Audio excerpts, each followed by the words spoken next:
मुंशी प्रेमचंद की कहानी अधिकार चिंता। टॉमी यूं तो देखने में बहुत तगड़ा था। भूखता था तो सुनने वालों के कानों के पर्दे फट जाते। डील डॉल भी ऐसा कि अंधेरी रात में उस पर गधे का भ्रम हो जाता।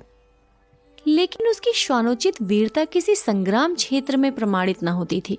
2-4 दफे जब बाजार की लेडियों ने उसे चुनौती दी तो वो उनका गर्व मर्दन करने के लिए मैदान में आया और देखने वालों का कहना है कि जब तक लड़ा जीवट से लड़ा। नखों और दांतों से ज्यादा चोटें उसकी दुम ने की।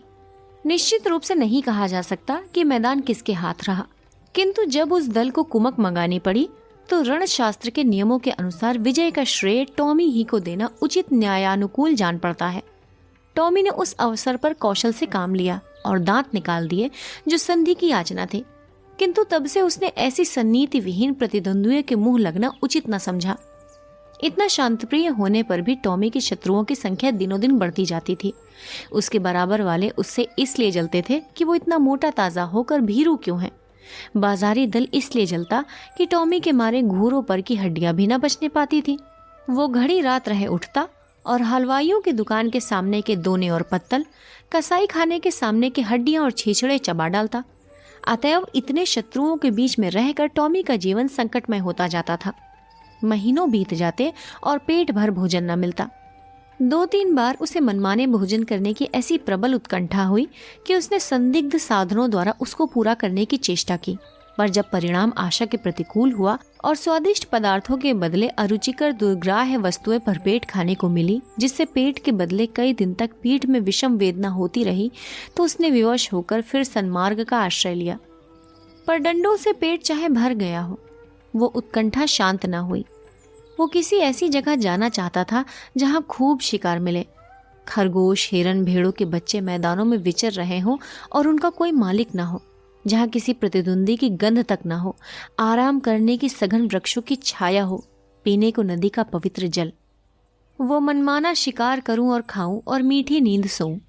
वहां चारों ओर मेरी धाक बैठ जाए, सब पर ऐसा रोब छा जाए कि मुझी को अपना राजा समझने लगे और धीरे धीरे मेरा ऐसा सिक्का बैठ जाए कि किसी द्वेषी को वहां पर पैर रखने का साहस ही ना हो। संयोगवश एक दिन वो इन्हीं कल्पनाओं के सुख स्वप्न देखता हुआ सिर झुकाए सड़क छोड़कर गलियों से चला जा रहा था कि सहसा एक सज्जन से उसकी मुठभेड़ हो गई। टॉमी ने चाहा कि बचकर निकल जाऊं, पर वो दुष्ट इतना शांतिप्रिय न था। उसने तुरंत झपटकर टॉमी का टेड़ुआ पकड़ लिया। टॉमी ने बहुत अनुनय विनय की, गिड़गिड़ा कर कहा, ईश्वर के लिए मुझे यहाँ से चले जाने दो, कसम ले लो जो इधर से पैर रखूं। मेरी शामत आई थी कि तुम्हारे अधिकार क्षेत्र में चला आया, पर उस मदांध और निर्दयी प्राणी ने जरा भी रियायत न की। अंत में हार कर टॉमी ने गर्दभ स्वर में फरियाद करनी शुरू की। ये कोलाहल सुनकर मोहल्ले के 2-4 नेता लोग एकत्र हो गए थे, पर उन्होंने भी दीन पर दया करने के बजाय उसी पर दंत प्रहार करना शुरू कर दिया। इस अन्यायपूर्ण व्यवहार ने टॉमी का दिल तोड़ दिया। वो जान छुड़ाकर भागा। उन अत्याचारी पशुओं ने बहुत दूर तक उसका पीछा किया, यहाँ तक कि मार्ग में एक नदी पड़ गई और टॉमी ने उसमें कूदकर अपनी जान बचाई। कहते हैं कि एक दिन सबके दिन फिरते हैं। टॉमी के दिन भी नदी में कूदते ही फिर गए। कूदा था जान बचाने के लिए, हाथ लग गया मोती। तैरता हुआ उस पार पहुंचा तो वहां उसकी चिर संचित अभिलाषाएं मूर्तिमती हो उठी। ये एक विस्तृत मैदान था, जहां तक निगाह जाती थी हरियाली की छटा दिखाई देती थी। कहीं नालों का मधुर कलरव था, कहीं झरनों का मंद गान, कहीं वृक्षों के सुखद पुंज थे, कहीं रेत के सपाट मैदान। बड़ा सुरम्य मनोहर दृश्य था। यहाँ बड़े तेज नखों वाले पशु थे जिनकी सूरत देखकर टॉमी का कलेजा दहल उठता था, पर उन्होंने टॉमी की कुछ परवाह न की। वे आपस में नित्य लड़ा करते थे, नित्य खून की नदी बहा करती थी। टॉमी ने देखा कि यहाँ इन भयंकर जंतुओं से पेश न पा सकूंगा। उसने कौशल से काम लेना शुरू किया। जब 2 लड़ने वाले पशुओं में एक घायल और मुर्दा होकर गिर पड़ता तो टॉमी लपक कर मांस का कोई टुकड़ा उठाकर ले भागता और एकांत में बैठकर खाता। विजयी पशु विजय के उन्माद में उसे तुच्छ समझकर कुछ ना बोलता। अब क्या था, टॉमी के पौ 12 हो गए। सदा दिवाली रहने लगी। न गुड़ की कमी थी, न गेहूं की। नित्य नए पदार्थ उड़ाता और वृक्षों के नीचे आनंद से सोता। उसने ऐसे सुख स्वर्ग की कल्पना भी न की थी। वो मर कर नहीं, जीते जी स्वर्ग पा गया। थोड़े ही दिनों में पौष्टिक पदार्थों के सेवन से टॉमी की चेष्टा ही कुछ और हो गई। उसका शरीर तेजस्वी और सुगठित हो गया। अब वो छोटे मोटे जीवों पर स्वयं हाथ साफ करने लगा। जंगल के जंतु अब चौंके और उसे वहां से भगा देने का यत्न करने लगे। टॉमी ने एक नई चाल चली। वो कभी किसी पशु से कहता, तुम्हारा फला शत्रु तुम्हें मार डालने की तैयारी कर रहा है। किसी से कहता, फला तुमको गाली देता था। जंगल के जंतु उसके चकमे में आकर आपस में लड़ जाते और टॉमी की चांदी हो जाती। अंत में यहाँ तक नौबत पहुंची कि बड़े बड़े जंतुओं का नाश हो गया। छोटे मोटे पशुओं का उससे मुकाबला करने का साहस न होता था।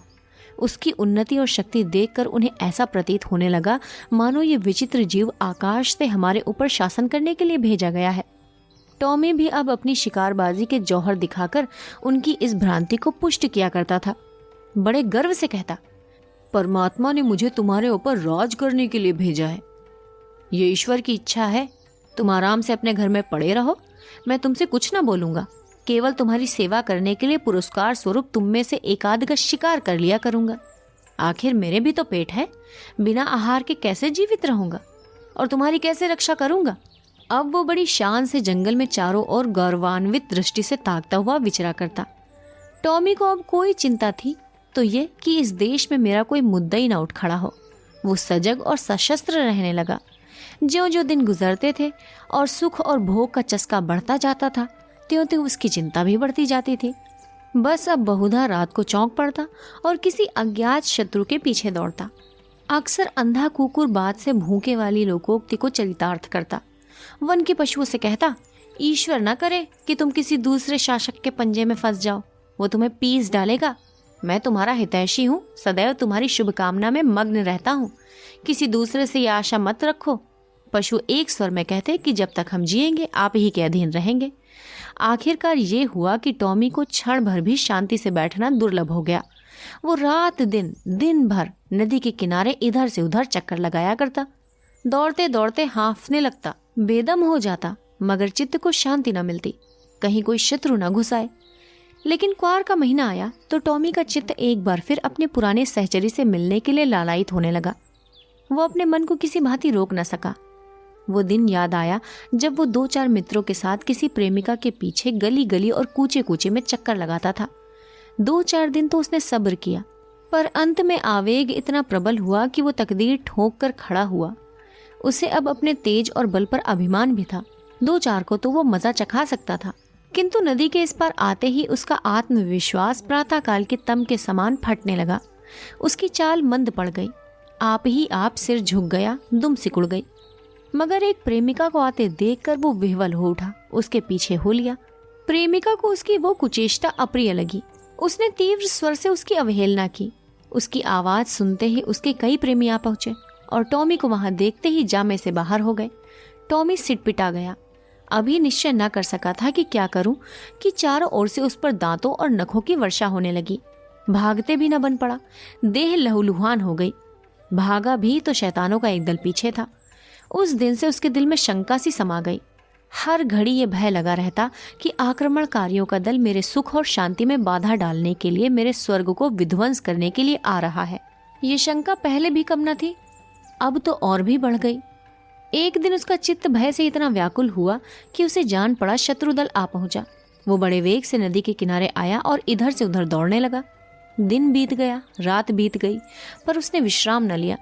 दूसरा दिन आया और गया, पर टॉमी निराहार निर्जल नदी के किनारे चक्कर लगाता रहा।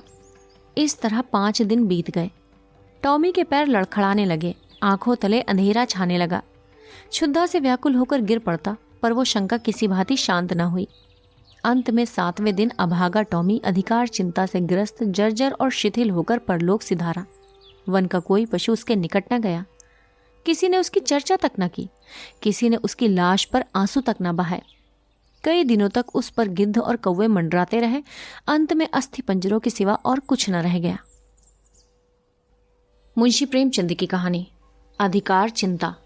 कथावाचक सोनम।